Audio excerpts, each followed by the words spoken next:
और प्रशांत किशोर जी के बारे में हमारी जो राय है बात नहीं है। हमको लगता है ऐसे लाल बिहार में कम ही पैदा हुए होंगे। तेजस्वी जी को भी तो युवा नेता मानते तेजस्वी जी को युवा नेता मान रहे हैं, ये बात सही है, लेकिन तेजस्वी जी के अंदर युवाओं का अपना भविष्य नहीं दिख रहा। जो युवा वोटर्स हैं, मैं तो देख रहा हूं कि प्रशांत किशोर जी और जनसुराज के प्रति युवाओं में एक खासा उत्साह देखने के लिए मिल रहा है।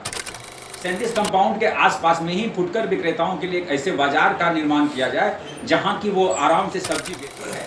कि हमारे भागलपुर को स्मार्ट सिटी घोषित किया गया है, लेकिन भागलपुर में स्मार्ट जैसा कुछ नहीं। सड़क और मतलब कि वाटर लॉगिंग, ये दो समस्या भागलपुर में बहुत महत्वपूर्ण है। और तीसरी समस्या है पेयजल। मेरे पिताजी एक पुलिस कांस्टेबल थे और मैं एक डॉक्टर था। ऐसी कौन सी बात थी जो हमें उस तबके से उठा करके इस तबके में लाके खड़ा किया? इसके लिए शिक्षा ही एक 14 में मोदी जी बिहार से लड़े हैं। मोदी जी को बिहार में बहुत अच्छा मैंडेट मिला है, लेकिन मोदी जी के जाति के बहुत लोग तो नहीं हैं। कांग्रेस अभी बिहार में बहुत मजबूत दल के रूप में नहीं है। कांग्रेस हमारे लिए कोई खतरे की बात नहीं है। ऐसा नहीं है कि वो MY समीकरण जो मुस्लिम हैं वो और यादव हैं वो RJD को वोट देंगे, ऐसी बात नहीं है। पहली बात ये है कि वो BJP से डरते हैं, वो भाजपा से डरते हैं कि बिहार में हवाएं बदल रही हैं। जनसुराज जीतने की तरफ बढ़ रहा है और मुस्लिम भाइयों का भी पूरी तरह जनसुराज को समर्थन प्राप्त हो रहा है।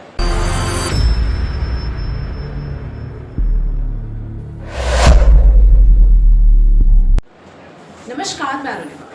बिहार विधानसभा चुनावों में महज 2 से 3 महीने बचे हैं और ये चुनाव बेहद दिलचस्प होने वाला है, क्योंकि इस बार का जो चुनाव है वो RJD और जदयू के बीच में नहीं, बल्कि अब इसमें एंट्री हो चुकी है जनसुराज की। और जनसुराज वो पार्टी उभर के आ रही है जिसे लोग तीसरे मजबूत विकल्प के तौर पे देख रहे हैं। उसी जनसुराज परिवार के एक सदस्य आज हमारे साथ मौजूद हैं, डॉक्टर विकास कुमार पांडे जी। डॉक्टर विकास MBBS डॉक्टर हैं और आई सर्जन के साथ साथ लंबे समय से समाज सेवा करते आ रहे हैं और इन्हीं सारी चीज़ों को देखते हुए अब जनसुराज के टिकट के रेस में सबसे आगे दिखाई दे रहे हैं। तो डॉक्टर विकास जी, आपका बहुत स्वागत। आपका भी बहुत बहुत धन्यवाद। और डॉक्टर विकास जी, अभी तो जैसे हम देख रहे हैं कि जनसुराज बड़ी मजबूती से आगे बढ़ रही है। आप बीइंग अ डॉक्टर, आपने जनसुराज ही क्यों चुनी?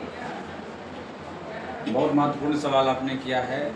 सबसे पहले तो मैं आपको ये बता दूं कि मैं कोई राजनेता नहीं और ना ही मेरी कोई राजनीतिक पृष्ठभूमि रही है। मैं चुनाव लड़ने के भी पक्ष में बिल्कुल नहीं था। मैं चुनाव लड़ने के पक्ष में नहीं था। तो जनसुराज पार्टी की जो विचारधाराएं थी वो हमें अच्छी लगी। जनसुराज से हमारे पास संदेश आया कि आप जैसे जो समाज सेवी लोग हैं वो चुनाव में आ सकते हैं, आप चुनाव लड़ सकते हैं और समाज का प्रतिनिधित्व कर सकते हैं। तो इस तरह की जागृति हमें जनसुराज ने दिलाई। इसीलिए मैं अपने आप को जनसुराज से प्रत्याशी के रूप में खुद को देख पा रहा हूँ। डॉक्टर विकास जी, अभी जैसे हम भागलपुर को देखें, भागलपुर विधानसभा की बात करें तो मुस्लिम बाहुल्य क्षेत्र बताते हैं और RJD का रहता है कि MY समीकरण उनका काफ़ी स्ट्रॉन्ग माना जाता है। तो ऐसे में ये आपके लिए कितनी बड़ी चुनौती होगी?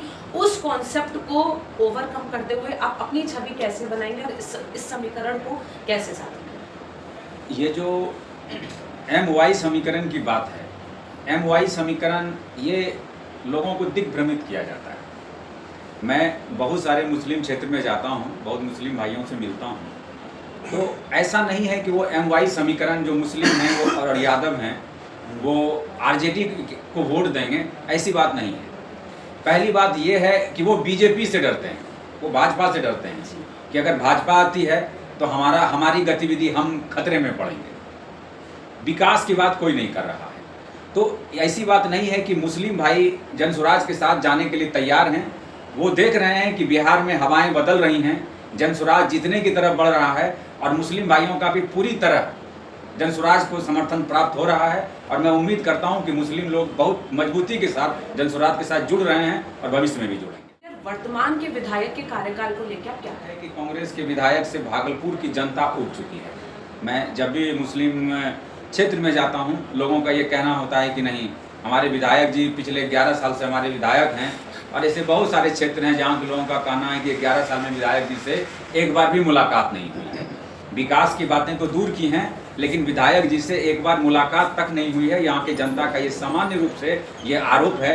यहाँ के विधायक जिम्मेदारियों को उन्होंने नहीं निभाया है, इसलिए जनता में भारी असंतोष है और मुझे लगता है कि इस असंतोष का फायदा सीधे सीधे जनसुराज पार्टी को मिलेगा। सर, जातीय समीकरण क्या है भागलपुर का और जनसुराज उसे लेके किस तरीके से अपनी तैयारी कर? जाति समीकरण की जो बात है, देखिए जाति समीकरण चुनाव में एक महत्वपूर्ण मुद्दा होता है, इस बात को हम नज़रअंदाज नहीं कर सकते हैं, लेकिन जाति समीकरण ही है ये बात गलत है। बिहार के या किसी भी विधानसभा क्षेत्र में अगर जाति समीकरण की बात करेंगे तो जाति की जो प्रतिशत है वो पिछले 50 सालों में जाति का प्रतिशत अगर मुस्लिम कम्युनिटी को छोड़ दिया जाए तो जाति के प्रतिशत में ज़्यादा परिवर्तन नहीं हुआ है, लेकिन अलग अलग समय में अलग अलग पार्टियों की सरकार बनी है।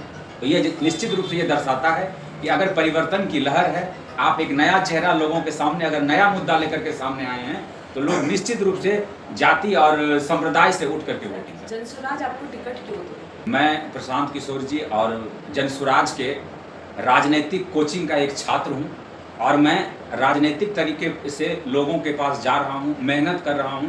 अगर यदि शीर्ष नेतृत्व को ये लगता है कि डॉक्टर विकास कुमार पांडे भागलपुर के लिए एक बेहतर विकल्प होंगे तो वो हमें टिकट देंगे और अगर हमसे बेहतर विकल्प होगा तो मैं उनका भी सम्मान करूंगा और उनके साथ भी जनसुराज के साथ उसी मजबूती के साथ खड़ा रहूंगा जिस तरह से मैं अभी। डॉक्टर साहब, जैसा आपने बताया कि आप भागलपुर क्षेत्र में जनसभाएं कर रहे हैं, तो क्या क्या ऐसी मुख्य समस्याएं आपको भागलपुर में देखने को मिली जिस पे आपको लग रहा है कि इस पे काम करना चाहिए और अभी तक काम हुआ नहीं है? भागलपुर की अगर हम समस्याओं की बात करें तो भागलपुर में मुख्यतया दो तरह की समस्याएं, समस्याओं का अगर हम मोटे तौर पर अगर क्लासिफिकेशन करें, वर्गीकरण करें तो दो तरह की समस्या है। एक जो भागलपुर शहरी क्षेत्र है, बिल्कुल जो बाजार का जो क्षेत्र है, वहाँ की एक अलग समस्या है और जो आवासीय क्षेत्र है, रेसिडेंशियल एरिया है, उनकी अलग समस्या है। भागलपुर के जो आवासीय क्षेत्र हैं, खास करके जो मतलब पेरिफेरल भागलपुर है, जो वार्ड एरियाज़ है, उनके मतलब कि जो वार्ड हैं वहाँ की स्थिति, सड़क और मतलब कि वाटर लॉगिंग, ये दो समस्या भागलपुर में बहुत महत्वपूर्ण है। और तीसरी समस्या है पेयजल की। यदि पानी, या तो पीने का पानी नहीं है, अननेसेसरी पानी का जमाव है और लोगों को निकलने के लिए बेहतर क्वालिटी का सड़क नहीं है, जो ये तीन हमको मौलिक रूप से ये समस्या लगती है जो कि पेरिफेरल भागलपुर से। यूथ वोटर्स आपकी क्या? जो युवा वोटर्स हैं, मैं तो देख रहा हूं कि प्रशांत किशोर जी और जनसुराज के प्रति युवाओं में एक खासा उत्साह देखने के लिए मिल रहा है। युवा बिल्कुल परिवर्तन के मूड में है, इसमें कोई शक नहीं। डॉक्टर साहब, जनसुराज को वोट कटवा पार्टी कह रहे हैं, क्या कहेंगे इसे? ये बिल्कुल सही बात है, मैं इस बात से पूरी तरह सहमत हूँ। क्योंकि मेरी ये नई पार्टी है, तो नई पार्टी है तो अभी हमारा कोई कैडर वोट नहीं है, तो डेफिनेटली हम किसी न किसी का वोट काटेंगे ही और इतनी वोट काटेंगे कि हम बिहार में अपनी सरकार। प्रशांत किशोर जी के बारे में हमारी जो राय है, अगर मेरा व्यक्तिगत राय उनके बारे में लेंगे तो मैं यही समझता हूँ कि वो आदमी अपने जीवन में कामयाबी के उस मुकाम पर थे जहाँ की उनको जीवन में किसी तरह की कोई कमी नहीं थी, लेकिन वो व्यक्ति अपने जीवन की वो सारी गाढ़ी कमाई, अपना समय, श्रम, परिवार सब को छोड़ करके जनता के पीछे लगे हुए हैं। कुछ करें ना करें, इनके इन प्रयास को हमें ज़रूर सलाम करना चाहिए और ये बहुत अद्भुत प्रतिभा उनके अंदर मैंने देखा है और ये बात हमें हमेशा प्रेरित करती हैं कि ऐसा कोई व्यक्ति है जो अपना सब कुछ झोंक करके अपने राज्य के और अपने राज्य के बच्चों के लिए और राज्य में कुछ परिवर्तन लाने के क्षेत्र में इतना बड़ा कदम उठाया है। ये साधारण बात नहीं है, हमको लगता है ऐसे लाल बिहार में कम ही पैदा हुए होंगे। तो ये थे डॉक्टर विकास जी हमारे साथ। इन्होंने बताया, बड़े विस्तार से बताया कि किस तरीके से इनकी क्या रणनीति रहने वाली है चुनावों को लेके, लाभ कार्ड के बारे में बताया, प्रशांत किशोर जी के मिशन एंड विजन को बड़े ही विस्तार रूप से बताया। अब देखना ये होगा कि डॉक्टर विकास जी को टिकट मिलता है या नहीं मिलता है। देखना ये भी होगा, जैसे इनका कहना है कि इतने वोट काटेंगे कि जीत का परचम लहराएंगे। बहरहाल ये तो वक्त ही बताएगा कि जनसुराज जीतती है, कितने वोटों से जीतती है, डॉक्टर विकास को टिकट मिलता है नहीं, ये बेहद ये सारी चीज़ें देखने में बड़ी दिलचस्प नजर आती हैं। फिलहाल के लिए आपका समय हमने लिया, उसके लिए बहुत बहुत धन्यवाद। आपको बहुत बहुत धन्यवाद कि आपने समय दिया और हमारी बात को जनता तक पहुंचाने का आप कार्य कर रही हैं, इसलिए आपको बहुत धन्यवाद। तो अभी के लिए इस वार्तालाप में इतना ही, मुझे दीजिए इजाजत। नमस्कार।